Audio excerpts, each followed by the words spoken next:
This happened in 2020, during the height of lockdowns, when I was taking any job I could just to make some extra money. I was 19, living with my parents, and desperate to save up for my first car.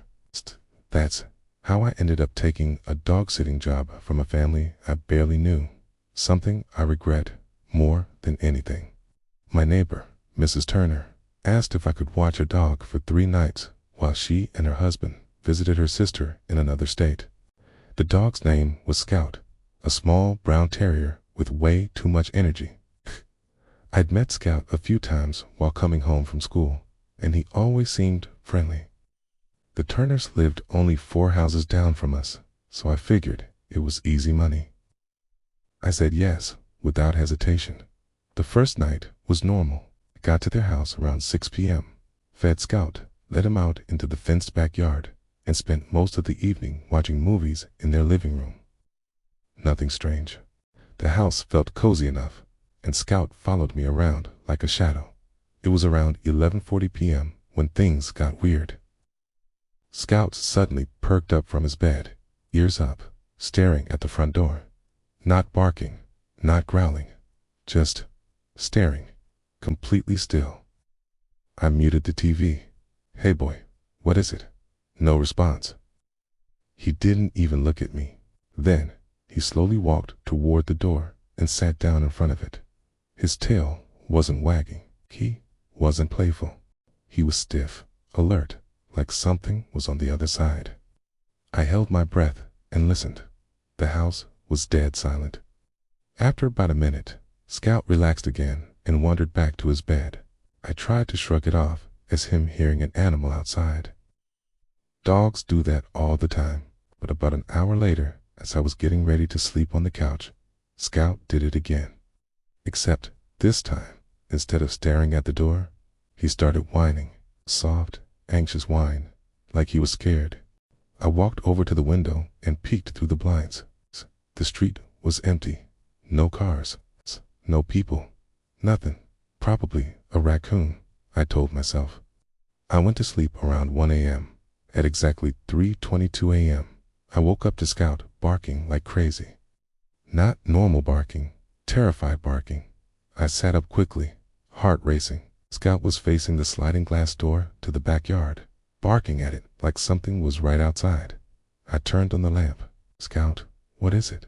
Hey, stop." But he wouldn't stop. He kept barking, backing up slightly, ears flat and tail down, all signs that he was afraid. I walked toward the sliding door, slowly. The backyard was pitch black, except for a faint glow from a distant streetlight. I couldn't see anything. I reached for the lock on the sliding door to make sure it was secure. That's when I froze. The door was unlocked. I know for a fact I locked it earlier. I always double-check locks when I'm home alone. My chest tightened.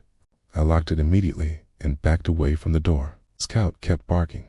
Then, and I swear this was real, something tapped on the glass. A single, sharp tap, like a finger. Scout yelped and ran behind the couch, shaking. I stood there in absolute silence, staring at the glass, waiting for another tap. But nothing happened. Eventually, Scout stopped barking, but he refused to go near the backyard door for the rest of the night.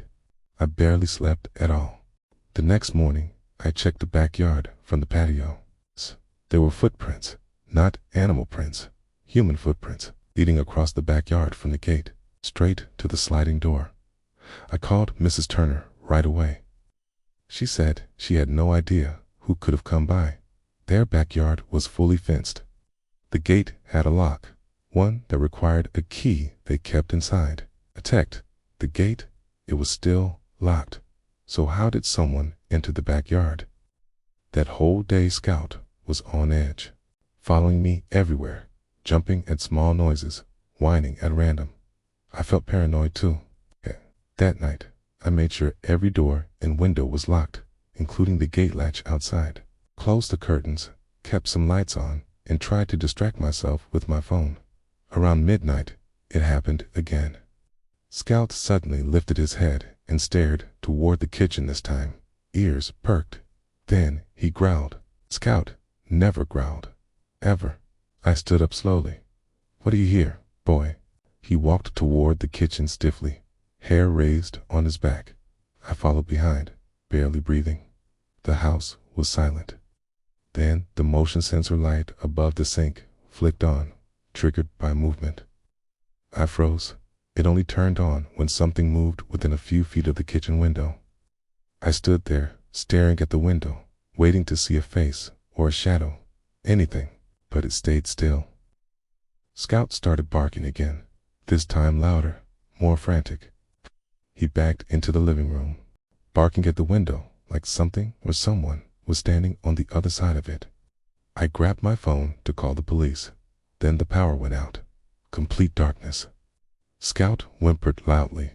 My hands shook so badly I could barely unlock my phone. I turned on the flashlight. Every instinct in me was screaming to hide, run, something. Then I heard the sound that still wakes me up at night. The backyard gate latch opening, very slowly. The sound echoed because everything else was dead silent.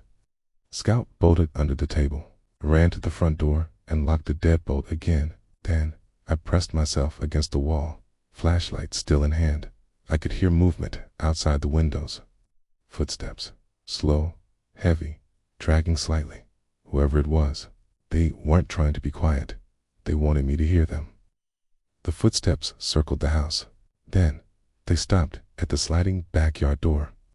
A shadow appeared behind the curtain, a tall, human-shaped silhouette. And then they knocked, a soft, polite knock, as if asking to come inside. I didn't breathe, didn't move. Then a voice, a low, distorted whisper, spoke through the glass. I know you're in there. My blood turned to ice. I dialed 911 with shaking fingers, whispered my location, and begged them to send someone fast. The operator stayed on the line with me, whispering instructions.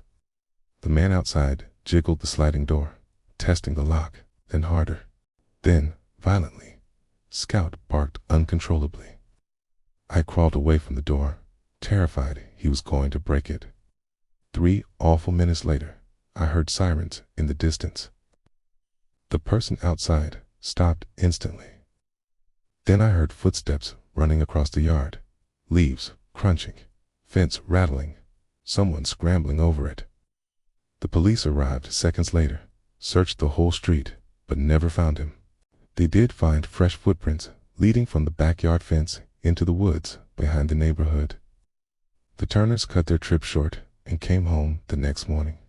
They installed cameras, motion lights, deadbolts, everything. The police told us something that still makes me sick. There have been reports of a man trying to break into homes by watching the owners' routines and targeting houses when the owners left town. He must have seen the Turners packing their car earlier that week. He must have watched the house. He must have seen me enter. And, worst of all, they said the man was likely there the first night too, watching the house, waiting for the perfect moment. To this day, when a dog suddenly growls at a door or stares at a dark window, I get a horrible, sinking feeling, 'cause dogs always sense it first, and sometimes they're the only warning you get.